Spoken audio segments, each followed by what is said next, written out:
Saludos, soy Lorenzo Meyer y esta es mi contribución en la columna Agenda Ciudadana para, sin embargo.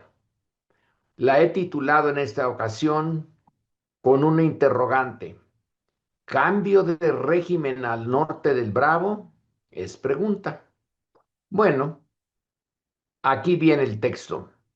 En los últimos tiempos y en América Latina se ha escrito y se ha discutido mucho en torno a los cambios en los regímenes políticos o regímenes, como usted quiera decirle. Por buenas y malas razones, los ciudadanos latinoamericanos estamos familiarizados con la naturaleza mutante de las reglas fundamentales de nuestros procesos políticos. Sin embargo, y hasta hace poco, en las sociedades al norte del río Bravo, sobre todo en Estados Unidos, prevalecía la confianza en la longevidad de las estructuras constitucionales creadas por los llamados padres fundadores. Se daba por sentado que esos Estados Unidos eran algo tan excepcionalmente bien hecho, bien construidos, que podrían sostenerse por siglos con apenas algunos cambios. Bien, ni duda que la solidez del régimen político norteamericano es notable, pero también es evidente que hoy en los Estados Unidos de Donald Trump hay ciertos principios políticos básicos como la división de los tres poderes clásicos, ejecutivo, legislativo y judicial, que parecieran que ya no funcionan tan bien como antes, en particular los que conciernen a los límites al poder presidencial. Y es que no pueden verse y entenderse como normales, como politics as usual, los choques que están teniendo lugar en media docena de estados de la Unión Americana entre ciudadanos airados y milicias federales a la que los primeros caracterizan como fuerzas de ocupación, particularmente en los casos de la patrulla fronteriza y del Servicio de Control de Migración y Aduanas, o ICE, que van masiva y literalmente a la caza violenta de inmigrantes indocumentados, lo mismo en las calles que en las viviendas de aquellas personas que consideran presas adecuadas. El supuesto motivo de esta cacería humana es que los indocumentados, a los que simplemente se identifica por sus rasgos físicos o forma de hablar o vestir, pueden ser personas peligrosas y nocivas para la preservación de la identidad nacional norteamericana. Según el Pew Research Center, el conjunto de extranjeros sin documentos migratorios en ese país del norte alcanzó la cifra pico en 2024, 14 millones de personas, en su mayoría mexicanos, aunque a partir de entonces la cifra ha disminuido. Como las órdenes del asesor de seguridad nacional del presidente Trump, Stephen Miller, es que las redadas logren al menos una captura de 3,000 personas diarias, la cacería humana ha adquirido un carácter indiscriminado y brutal. Hasta ahora, las protestas contra operaciones como Metro Surge o Catch of the Day y otras similares han modificado algo su modus operandi, pero no mucho, y desde luego no han modificado sus objetivos.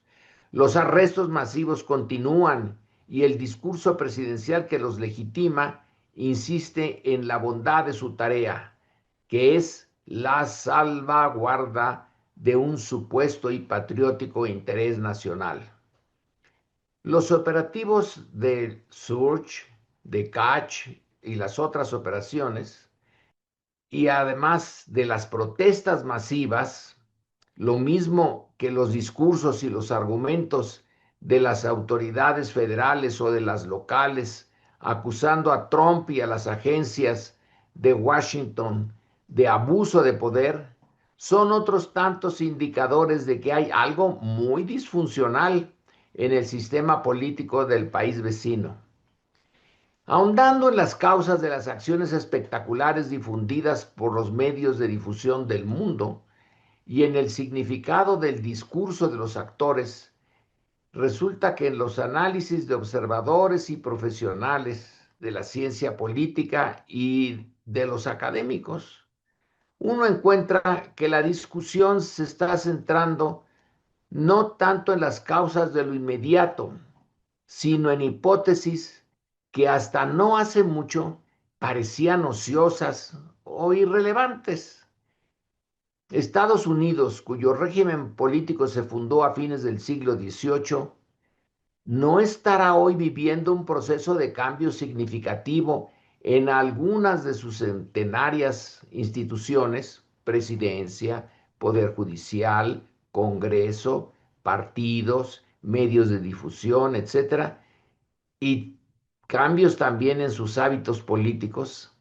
En la América de origen ibérico, la nuestra, tenemos un nutrido historial de cambios de régimen. Solo en el periodo comprendido entre inicios de la Guerra Fría al presente, hay decenas de esos cambios. Y tras la violenta captura del presidente de Venezuela por el ejército estadounidense en días recientes, resulta que puede estar tomando forma un cambio más.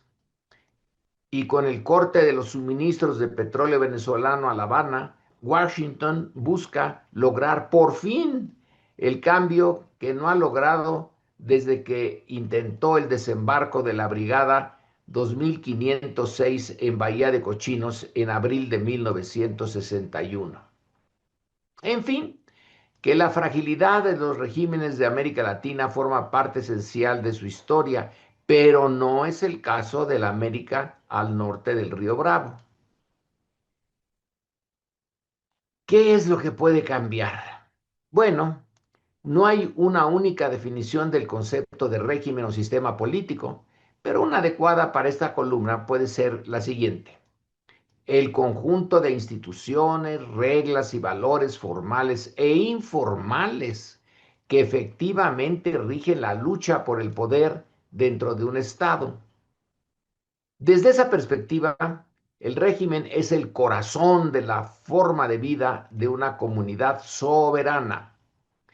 Las imágenes de los enfrentamientos en las calles de ciertas ciudades de Estados Unidos entre ciudadanos y efectivos armados de dos cuerpos paramilitares dependientes del Departamento de Seguridad Interior, la Patrulla Fronteriza y el ICE, estructura creada a nivel de gabinete tras los ataques de las Torres Gemelas a Nueva York, son choques entre el presidente Trump y esa parte de la ciudadanía que teme y rechaza lo que considera políticas de corte francamente autoritario y encaminadas no solo a detener migrantes sin papeles, sino a imponer la autoridad y supremacía de la presidencia en urbes y fuerzas que son identificadas con la oposición.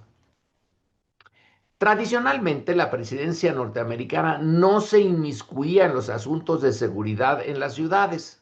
Esa era esfera de competencia casi exclusiva de las policías locales, de los alcaldes, etcétera.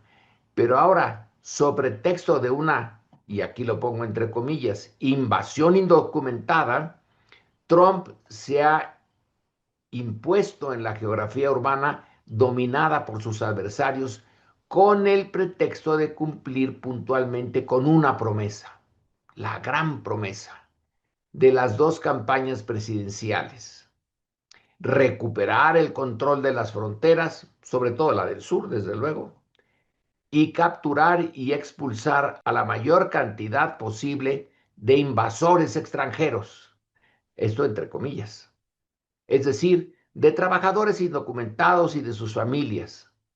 Al inicio, esta decisión pareciera haber sido apoyada por una parte importante del electorado. Esto no hay que olvidarlo. Sí tiene bases sociales. Se trató de aquellos grupos culturalmente predispuestos a aceptar la caracterización que Trump y el trumpismo hicieron y siguen haciendo de los indocumentados como una horda de bárbaros invadiendo a una nueva Roma imperial que es Estados Unidos. Bueno, veamos los posibles cambios de fondo del régimen. Después de la espectacular guerra de los aranceles, declarada por el presidente Trump a toda la comunidad internacional, y del despliegue del trumpismo armado en la geografía norteamericana, en esa que no domina, sobre todo en esa que no domina MAGA, lo que hay de fondo es eso que resume a la con puntualidad y compasión moral el discurso que pronunció en el Capitolio de Washington el senador progresista por Vermont, Bernie Sanders, el 31 de enero, al justificar su voto en contra de la autorización de fondos para el ICE. Es la queja de Sanders lo siguiente. Su queja es contra un ejército doméstico que es el ICE, con acciones anticonstitucionales que han aterrorizado a la población donde actúa al servicio de las políticas de Trump. Sanders hizo en esa ocasión, en su discurso en el Senado, una disección puntual de la deriva del trumpismo hacia el establecimiento de un sistema político y social propio de un régimen autoritario. Un autoritarismo al servicio de los intereses de una poderosa oligarquía que ha vuelto a Estados Unidos un país cada vez más desigual e injusto y cada vez más cercano a un cambio muy negativo de la supuesta naturaleza original de su régimen, que es la democracia. De haber una reacción más amplia y firme de la sociedad norteamericana, como la que el propio Sanders encabeza y personifica, el trumpismo tiene ya, de acuerdo con esta visión, el potencial necesario para transformar a la potencia del norte en un sistema de presidencialismo descontrolado y donde las siguientes generaciones norteamericanas tendrán un margen de libertad y bienestar más reducido que el actual. Obviamente, de darse esa evolución, las consecuencias negativas se dejarían sentir de inmediato en el resto del mundo, pero en particular en México. De hecho, ya se sienten los prolegómenos. Ojalá que la alerta de Sanders y de los que hoy protestan, que son millares en las ciudades norteamericanas, sea escuchada y remediada por sus votos. Esa es una posibilidad.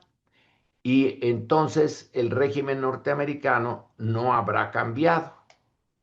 Pero existe la otra, de que ya se haya recorrido un camino largo e irreversible que va a construir unos Estados Unidos realmente más autoritarios de lo que son ahora. En fin, la moneda está en el aire y esperemos que cuando caiga, caiga por el lado positivo. Este es mi artículo y me despido de ustedes.